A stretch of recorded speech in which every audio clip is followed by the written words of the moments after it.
दोस्तों, एक चुटकुला सुनाती हूँ, लेकिन इस चुटकुले पर आपको हंसना नहीं है, केवल क्रोनोलॉजी समझनी है। सरकार कह रही है कि 3 आतंकवादी नेपाल के रास्ते भारत में घुस आए और वो कुछ बहुत बड़ा करने वाले हैं। ये कहकर राहुल गांधी की यात्रा में राहुल गांधी को जीप के भीतर यात्रा करने के लिए कह दिया गया है। यात्रा के बीच 10 जगहों पर उनका कार्यक्रम भी था, वो भी खत्म कर दिया गया। राहुल गांधी की वोटर अधिकार यात्रा में प्रियंका गांधी, कनिमोई, एम.के. स्टालिन, खुद Rahul Gandhi, Tejashwi Yadav, communist party, VIP वाले मुकेश साहनी, सब के सब बिहार में घूमकर ये बता रहे हैं कि चुनाव आयोग वोट चुराता है और उससे भाजपा को जिताता है। 11 दिन हो गए इस बात को। ये बात बिहार में करंट की तरह दौड़ने लगी। जब यात्रा में पूरे देश से इंडिया गठबंधन के नेता जुड़ने लगे, यात्रा शक्ति प्रदर्शन में बदलने लगी, तो देश में आतंकी घुस आए और इससे सीधे राहुल गांधी की यात्रा इफेक्ट हो जाती है। वोट चोर, गति चोर, वोट चोर, वोट चोर, वोट चोर। अब क्रोनोलॉजी समझिए दोस्तों।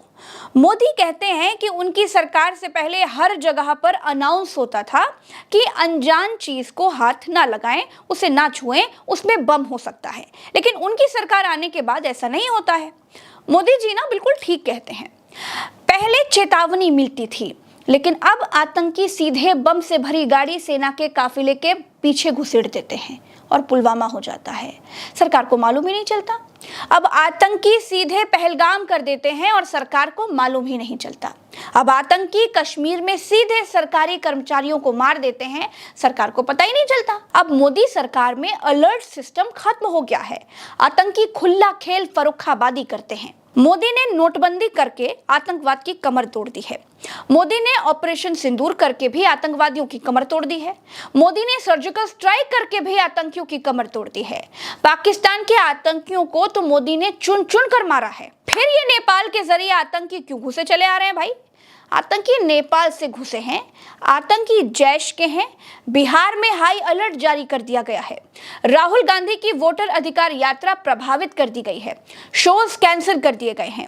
ओपन जीप की जगह पर राहुल गांधी को अब जीप के भीतर बिठा दिया गया है। छोटे छोटे बच्चे आ रहे हैं, इतने बड़े बच्चे आ रहे हैं, मेरे कान में कह रहे हैं नरेंद्र मोदी वोट चोरी करता है। जब नरेंद्र मोदी जी की आंखें लाल हैं, तो आतंकी भारत में घुसे क्यों? घुसे तो घुसे, बिहार से सटे नेपाल से ही क्यों घुसे? राहुल गांधी वोट चोरी के खिलाफ यात्रा कर रहे हैं, तो इससे आतंकवादियों का क्या लेना देना? जैश के आतंकी हैं, 3 आतंकी हैं, बड़ी घटना अंजाम देने वाले हैं, सब कुछ मालूम है, तो फिर पकड़े क्यों नहीं जा रहे हैं? बिहार में यात्रा करके राहुल गांधी जीत जाएंगे, तो इससे आतंकियों के पेट में दर्द किस बात का है? भाजपा तो कहती है कि राहुल गांधी पाकिस्तान की भाषा बोलते हैं, तो आतंकवादियों के घुस आने की खबर से राहुल गांधी की यात्रा ही क्यों प्रभावित कर दी गई? क्रोनोलॉजी समझिए, तो फिर आप ये समझेंगे कि राहुल गांधी की यात्रा ने भाजपा और बिहार के पूरे एनडीए की चूल्हे हिलाकर रख दी हैं। नीतीश कुमार के मंत्री सड़कों पर दौड़ाए जा रहे हैं, जनता उनको भगा रही है, मारने के लिए दौड़ रही है। दूसरी तरफ वही जनता राहुल गांधी के पीछे पीछे भाग रही है। ये सब कुछ देख नीतीश कुमार बिहार छोड़कर दिल्ली कूच करते हैं।